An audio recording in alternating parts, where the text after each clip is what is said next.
അസ്സലാമു അലൈക്കും ബാബ. വാലൈക്കും അസ്സലാം. ഇന്ന് ഇസ്മായിൽ നബി അലൈഹി സ്വലാമിന്റെ കഥ പറയുമെന്ന് പറഞ്ഞില്ലേ? ശരി അമീർ, ഇൻഷാ അല്ലാ. ഞാനതിപ്പോൾ തന്നെ പറഞ്ഞു തരാം. നമുക്ക് തുടങ്ങാം. തുടങ്ങാം. ബിസ്മില്ലാ.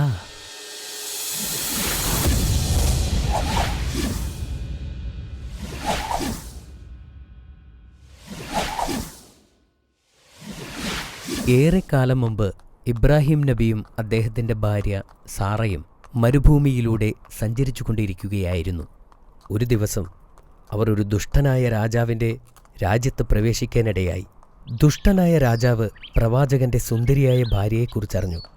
പ്രവാചകനെ തൻ്റെ മുമ്പിൽ ഹാജരാക്കാൻ ഒരു ഭടനെ അയച്ചു. രാജാവിൻ്റെ മുമ്പിൽ പ്രവാചകനെ കൊണ്ടുവന്നു. നിങ്ങളുടെ കൂടെയുള്ള സ്ത്രീ ആരാണ്? രാജാവ് ചോദിച്ചു.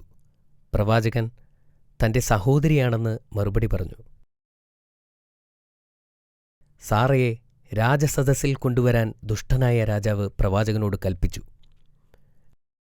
അവരെ പരിചയപ്പെടാൻ തനിക്ക് ആഗ്രഹമുണ്ടെന്ന് രാജാവ് പറഞ്ഞു.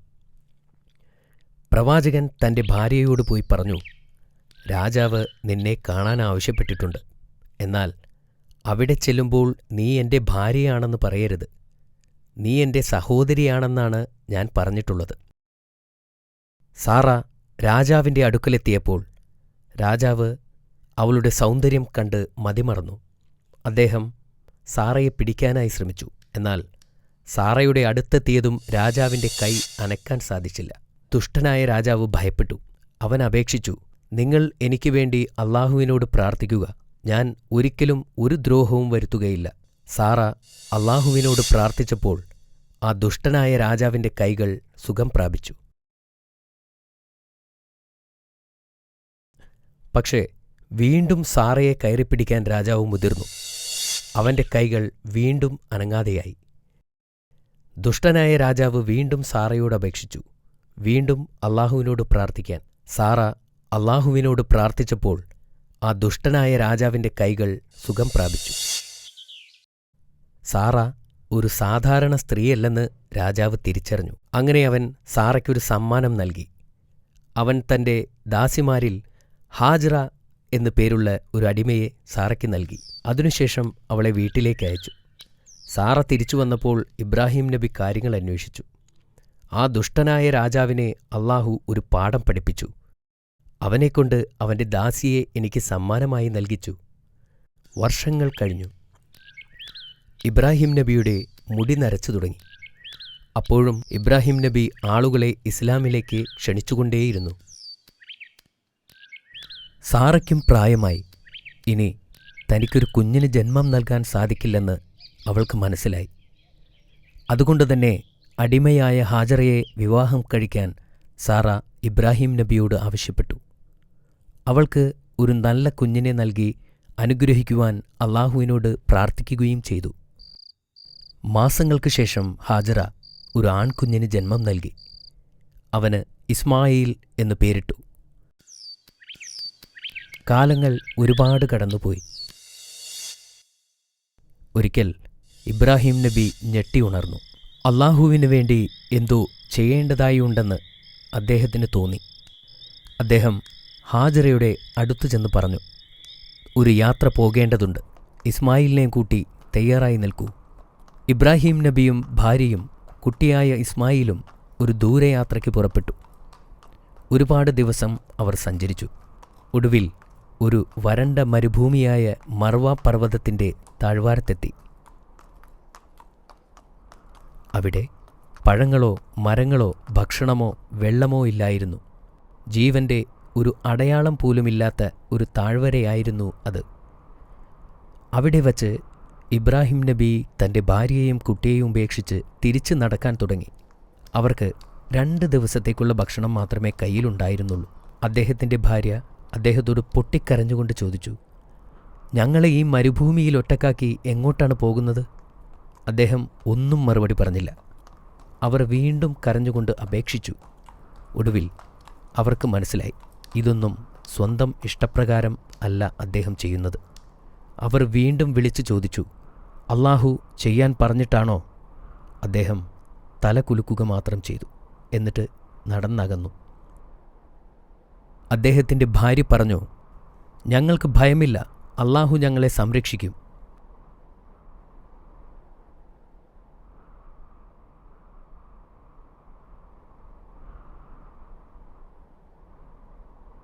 തൻ്റെ ഭാര്യയ്ക്കും കുഞ്ഞിനും ആവശ്യമുള്ള ഭക്ഷണവും വെള്ളവും സംരക്ഷണവും നൽകി അനുഗ്രഹിക്കാൻ ഇബ്രാഹിം നബി അള്ളാഹുവിനോട് പ്രാർത്ഥിച്ചുകൊണ്ടിരുന്നു. ഹാജറയുടെ കയ്യിൽ വെറും 2 ദിവസത്തേക്കുള്ള ഭക്ഷണം മാത്രമേ ഉണ്ടായിരുന്നുള്ളൂ. അതും കഴിഞ്ഞു. ഹാജറ ബാക്കിയുണ്ടായിരുന്ന വെള്ളം കുടിച്ചതിനാൽ അവരുടെ കുട്ടിക്ക് പാല് കൊടുക്കാൻ കഴിഞ്ഞു. ഏറെ താമസിയാതെ വെള്ളവും തീർന്നു. അവർക്ക് ദാഹം അനുഭവപ്പെടാൻ തുടങ്ങി. കുറച്ചു കഴിഞ്ഞപ്പോൾ കുഞ്ഞ് ദാഹിച്ച് കരയാനും തുടങ്ങി. അവർ അടുത്തുള്ള മർവ പർവ്വതത്തിലേക്ക് ഓടിക്കയറി. അവിടെ ആരെങ്കിലും കാണുകയോ എന്തെങ്കിലും ലഭിക്കുകയോ ചെയ്തിരുന്നെങ്കിലെന്ന പ്രതീക്ഷ അവർക്കുണ്ടായിരുന്നു. പക്ഷേ അങ്ങനെ ഒന്നും കാണാൻ സാധിച്ചില്ല. തുടർന്ന് അടുത്തുള്ള പർവ്വതമായ സഫയിലേക്ക് ഓടി. അവിടെയും ഇതുതന്നെയായിരുന്നു അവസ്ഥ. അങ്ങനെ അവർ 7 തവണ സഫയ്ക്കും മർവയ്ക്കും ഇടയിലൂടെ ഓടി.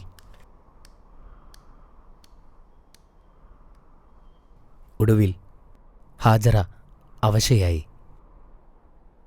അവർ കുട്ടിയുടെ സമീപം വന്നിരുന്നു.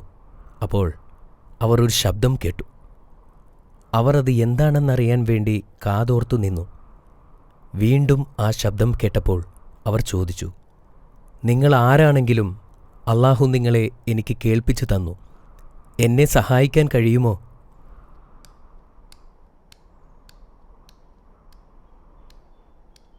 അപ്പോൾ അവിടെ ഒരു മലക്ക് കുഴി കുഴിക്കുന്നതായി കണ്ടു.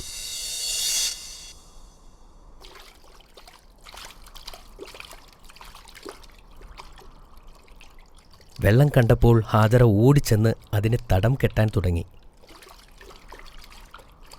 അവർ അതിൽ നിന്നും വെള്ളം കുടിക്കുകയും പാത്രത്തിൽ ശേഖരിക്കുകയും തൻ്റെ കുഞ്ഞിൻ്റെ അടുത്തേക്ക് ഓടിച്ചെല്ലുകയും ചെയ്തു. ആ ഉറവ പൊട്ടിയ സ്ഥലം സംസം എന്നറിയപ്പെട്ടു. ഏതാനും ദിവസങ്ങൾക്ക് ശേഷം ചിലർ മക്കയിലൂടെ സഞ്ചരിക്കുകയായിരുന്നു. അപ്പോൾ പക്ഷികൾ മർവ പർവ്വതത്തിന് ചുറ്റും വട്ടമിട്ട് പറക്കുന്നതായി ശ്രദ്ധയിൽപ്പെട്ടു. അവിടെ വെള്ളം ഉണ്ടാകാനുള്ള സാധ്യതയുണ്ടെന്ന് അവർ മനസ്സിലാക്കി. അവർ മർവയിലേക്ക് നീങ്ങി. അവർ അവിടെ എത്തിയപ്പോൾ അവിടെ നിൽക്കുന്ന സ്ത്രീയെയും കുഞ്ഞിനെയും കണ്ട് അവർ അത്ഭുതപ്പെട്ടു. ഈ വെള്ളം ഉപയോഗിക്കാൻ അവർ ഹാജറയോട് അനുവാദം ചോദിച്ചു. അതുപോലെ ഒരുപാട് ആളുകൾ മർവയിലേക്ക് വരാൻ തുടങ്ങി. അവിടെ മനുഷ്യവാസം ആരംഭിച്ചു. ഇസ്മായിൽ നബി വളർന്നു വലുതായി. അദ്ദേഹം മർവ നിവാസികളുടെ അടുക്കൽ നിന്നും അറബി പഠിച്ചു. അദ്ദേഹം വളരെ നല്ല ബാലനായി വളർന്നു. അദ്ദേഹത്തിൻ്റെ നന്മകൾ കാരണം എല്ലാവരും അദ്ദേഹത്തെ ആദരിച്ചു. അദ്ദേഹം തൻ്റെ പിതാവിനെക്കുറിച്ച് ആലോചിക്കാറുണ്ടായിരുന്നു. ഒരു ദിവസം ഇബ്രാഹിം നബി തിരികെ വരുമെന്ന് അദ്ദേഹത്തിന് അറിയാമായിരുന്നു. ഇസ്മായിൽ നബി ഒരു വിവാഹം കഴിച്ചു. സമാധാനപരമായി ജീവിതം നയിച്ചു. ഇബ്രാഹിം നബി വളരെ അസ്വസ്ഥനായിരുന്നു. അദ്ദേഹം തൻ്റെ ഭാര്യയെയും മകനെയും കാണാൻ ഏറെ ആഗ്രഹിച്ചിരുന്നു. ഒരിക്കൽ അദ്ദേഹം അവരെ കാണാൻ മക്കയിലേക്ക് പോകാൻ തീരുമാനിച്ചു. ഏറെക്കാലം സഞ്ചരിച്ച് അദ്ദേഹം മക്കയിലെത്തി.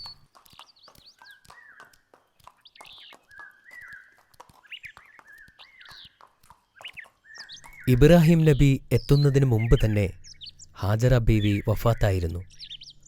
അത് മക്ക നിവാസികളിൽ നിന്നും അദ്ദേഹം മനസ്സിലാക്കി. എന്നാൽ ഇസ്മായിൽ നബി ഇപ്പോഴും ജീവനോടെയുണ്ട് എന്ന് അദ്ദേഹം അറിഞ്ഞു. ഇത് കേട്ടതിൽ അദ്ദേഹം വളരെയധികം സന്തോഷിച്ചു. അൽഹംദുലില്ലാഹ് എന്ന് പറയുകയും ചെയ്തു.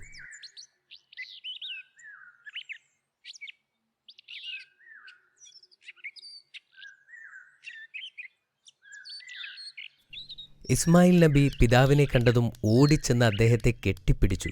അദ്ദേഹത്തിന് സ്വന്തം കണ്ണുകളെ വിശ്വസിക്കാനായില്ല. ഏറെ കാലങ്ങൾക്ക് ശേഷം തൻ്റെ പിതാവിനെ കണ്ടതിൽ അദ്ദേഹം വളരെയധികം സന്തോഷവാനായിരുന്നു. അവർക്ക് ഇരുവർക്കും ഇത് വളരെ സന്തോഷമുണ്ടാക്കിയ സമയമായിരുന്നു. ഒരിക്കൽ അള്ളാഹു ഇബ്രാഹിം നബിയെ പരീക്ഷിക്കാൻ തീരുമാനിച്ചു. ഇബ്രാഹിം നബി ഉറങ്ങുമ്പോൾ ഒരു സ്വപ്നം കണ്ടു. അതിൽ അദ്ദേഹം തൻ്റെ മകനെ അള്ളാഹുവിനു വേണ്ടി ബലിയർപ്പിക്കുന്നതായും കണ്ടു. അദ്ദേഹം ഞെട്ടിയെണീറ്റു.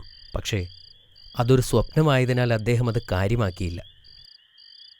രണ്ടാമത്തെ ദിവസവും ഇത് തന്നെ ആവർത്തിച്ചപ്പോൾ അദ്ദേഹത്തിന് മനസ്സിലായി, ഇത് അള്ളാഹു തനിക്ക് നൽകിയ നിർദ്ദേശമാണ്.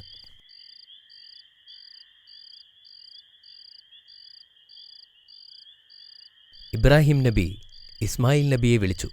താൻ കണ്ട സ്വപ്നത്തെക്കുറിച്ച് പറഞ്ഞു. അപ്പോൾ ഇസ്മായിൽ നബി പറഞ്ഞു, അള്ളാഹു അങ്ങയോട് എന്തു പറഞ്ഞുവോ അത് ചെയ്യുക.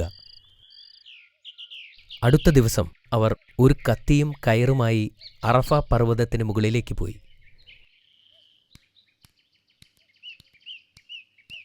പർവ്വതത്തിന് മുകളിലെത്തിയപ്പോൾ ഇസ്മായിൽ നബി തൻ്റെ കൈകാലുകൾ കെട്ടിയിടാൻ തൻ്റെ പിതാവിനോട് ആവശ്യപ്പെട്ടു.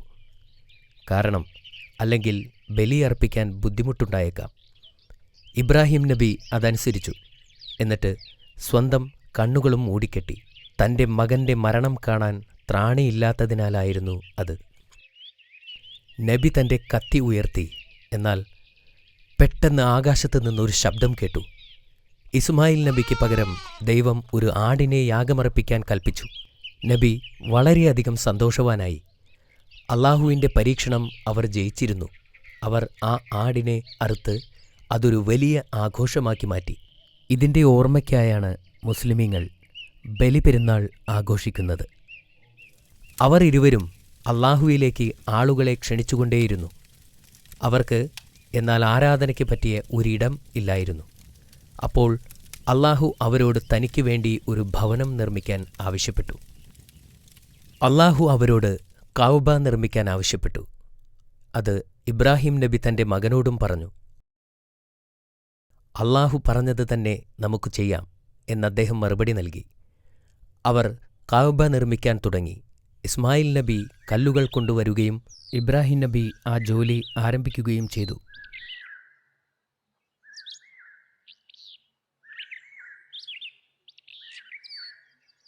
ചുമരിന് ഉയരം കൂടിയപ്പോൾ ഇസ്മായിൽ നബി വലിയ കല്ലുകൾ ഇബ്രാഹിം നബിക്ക് വേണ്ടി കൊണ്ടുവന്ന് അദ്ദേഹം അതിന് മുകളിൽ കയറി നിന്ന് തൻ്റെ ജോലി പൂർത്തിയാക്കുകയും ചെയ്തു.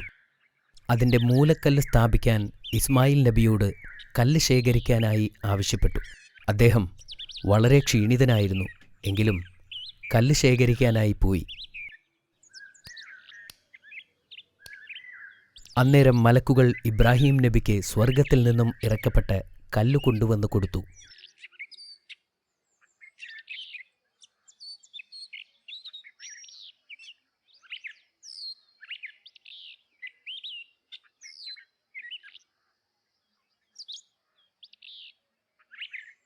ആദ്യകാലത്ത് അതിൻ്റെ നിറം വെളുപ്പായിരുന്നു.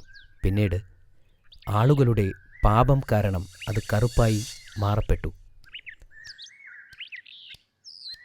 തിരികെ എത്തിയ ഇസ്മായിൽ നബി ആ കല്ല് കണ്ട് അത്ഭുതപ്പെട്ടു. അദ്ദേഹം ചോദിച്ചു, ആരാണ് ഈ കല്ല് കൊണ്ടുവന്നത്? ക്ഷീണം ബാധിക്കാത്ത ഒരാൾ കൊണ്ടുവന്നതാണ് എന്ന് ഇബ്രാഹിം നബി മറുപടി പറഞ്ഞു. അങ്ങനെ അവർ നിർമ്മാണം പൂർത്തിയാക്കി. അവർ ചെയ്ത ഈ കർമ്മം സ്വീകരിക്കാനായി അള്ളാഹുവിനോട് പ്രാർത്ഥിച്ചു. അള്ളാഹു അതിൽ വളരെ സംതൃപ്തനായിരുന്നു. എല്ലാവരോടും കഅബയിൽ വന്ന് തീർത്ഥാടനം ചെയ്യാൻ ആഹ്വാനം ചെയ്തു. അത് ഇബ്രാഹിം നബിയുടെ ജനത അനുസരിക്കുകയും ചെയ്തു.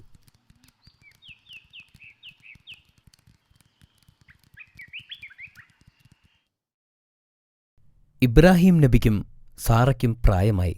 ഒരിക്കൽ അവരുടെ വീട്ടിലിരിക്കുമ്പോൾ 3 അതിഥികൾ വരുന്നത് കണ്ടു. യഥാർത്ഥത്തിൽ അവർ അള്ളാഹു അയച്ച മലക്കുകളായിരുന്നു. ഇബ്രാഹിം നബി അവരെ സ്വീകരിച്ചു. അവർക്ക് ഭക്ഷണം വിളമ്പി. ചുട്ട കാളക്കുട്ടിയുടെ മാംസം അവർക്ക് നൽകി. എന്നാൽ ആ ഭക്ഷണം അതിഥികൾ തൊടുന്നതുപോലും ഉണ്ടായിരുന്നില്ല. ഇത് കണ്ട ഇബ്രാഹിം നബി ഭയപ്പെട്ടു. അപ്പോൾ അവർ പറഞ്ഞു, അള്ളാഹു അയച്ച മലക്കുകളാണ് ഞങ്ങൾ. ഇബ്രാഹിം നബിക്ക് ഒരു സന്തോഷവാർത്ത അറിയിക്കാനാണ് ഞങ്ങൾ വന്നത്. സാറ ഒരു ആൺകുഞ്ഞിന് ജന്മം നൽകും. അവനെ നിങ്ങൾ ഇസ്ഹാഖ് എന്ന് വിളിക്കണം. അവൻ ഭാവിയിൽ ഒരു പ്രവാചകനായിത്തീരും. അവർ പറഞ്ഞു. സാറ അത്ഭുതപ്പെട്ടു. എനിക്ക് പ്രായമായി, ഇനി ഞാൻ എങ്ങനെ ഒരു കുഞ്ഞിന് ജന്മം നൽകും?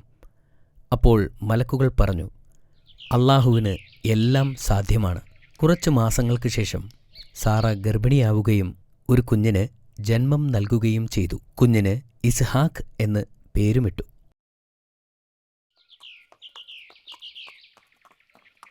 വർഷങ്ങൾക്കു ശേഷം ഇബ്രാഹിം നബി തന്റെ മകനെ കാണാൻ വേണ്ടി തിരികെ വന്നു. അദ്ദേഹം വീട്ടിലെത്തിയപ്പോൾ ഇസ്മായിൽ നബി വീട്ടിലില്ലായിരുന്നു. ഇസ്മായിൽ നബിയുടെ ഭാര്യ അവിടെ ഉണ്ടായിരുന്നു. അദ്ദേഹം അവരുടെ സുഖവിവരം അന്വേഷിക്കാൻ തുടങ്ങി. എന്നാൽ അവർ പരാതിക്കെട്ട് അദ്ദേഹത്തിന് മുമ്പിൽ അഴിച്ചുവച്ചു.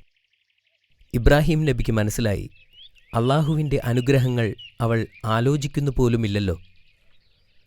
ആ സ്ത്രീ തൻ്റെ മകന് പറ്റിയ ഭാര്യയല്ലെന്ന് അദ്ദേഹം മനസ്സിലാക്കി. അദ്ദേഹം തൻ്റെ മകന് മനസ്സിലാകുന്ന തരത്തിൽ ഒരു സന്ദേശം അവൾക്ക് നൽകി. ഇസ്മായിൽ നബി വരുമ്പോൾ അദ്ദേഹത്തോട് സലാം പറയാൻ അദ്ദേഹം ആവശ്യപ്പെട്ടു. ഈ ഗോപുരത്തിൻ്റെ പൂമുഖം മാറ്റുവാൻ നീ അവനോട് പറയണം എന്നദ്ദേഹം പറഞ്ഞു. ഇസ്മായിൽ നബി തിരിച്ചു വന്നപ്പോൾ അദ്ദേഹം കാര്യങ്ങൾ അന്വേഷിച്ചു. അവർ ഇബ്രാഹിം നബി പറഞ്ഞ കാര്യങ്ങൾ അദ്ദേഹത്തോട് പറഞ്ഞു. ഇത് കേട്ടപ്പോൾ തൻ്റെ പിതാവ് എന്താണ് ഉദ്ദേശിച്ചതെന്ന് ഇസ്മായിൽ നബിക്ക് മനസ്സിലായി. അദ്ദേഹം അവളോട് പറഞ്ഞു, എൻ്റെ പിതാവ് എന്നോട് പറഞ്ഞത് നിനക്ക് വിവാഹമോചനം നൽകാനാണ്. ഇനി നിനക്ക് നിന്റെ വീട്ടിലേക്ക് പോകാം. അവർ അവരുടെ വീട്ടിലേക്ക് മടങ്ങി. ഇസ്മായിൽ നബി മറ്റൊരു വിവാഹം കഴിച്ചു. വർഷങ്ങൾക്കു ശേഷം വീണ്ടും ഇബ്രാഹിം നബി മകനെ കാണാനായി വീട്ടിലേക്കെത്തി. അദ്ദേഹം എത്തിയപ്പോൾ ഇസ്മായിൽ നബി അവിടെ ഇല്ലായിരുന്നു. അദ്ദേഹം പുതിയ ഭാര്യയോട് അന്നത്തെ വിശേഷങ്ങൾ അന്വേഷിച്ചു. ആ സ്ത്രീയുടെ മറുപടിയിൽ നിന്നും അവർ നല്ലൊരു വനിതയാണെന്ന് അദ്ദേഹം മനസ്സിലാക്കി. ആ സ്ത്രീ എപ്പോഴും അള്ളാഹുവിനെ സ്തുതിക്കുമായിരുന്നു. ഇത് കണ്ട് ഇബ്രാഹിം നബി സന്തുഷ്ടനായി. അദ്ദേഹം ആ സ്ത്രീയോട് പറഞ്ഞു, ഭർത്താവ് വരുമ്പോൾ വീടിൻ്റെ ഉമ്മറം ഉറപ്പിച്ചു നിർത്താൻ പറയണം. ഈ രഹസ്യ സന്ദേശം നൽകി അദ്ദേഹം തിരിച്ചുപോയി. ഇസ്മായിൽ നബി വീട്ടിലെത്തിയപ്പോൾ ഭാര്യയോട് കാര്യങ്ങൾ അന്വേഷിച്ചു. അവർ കാര്യങ്ങൾ പറയുകയും ചെയ്തു.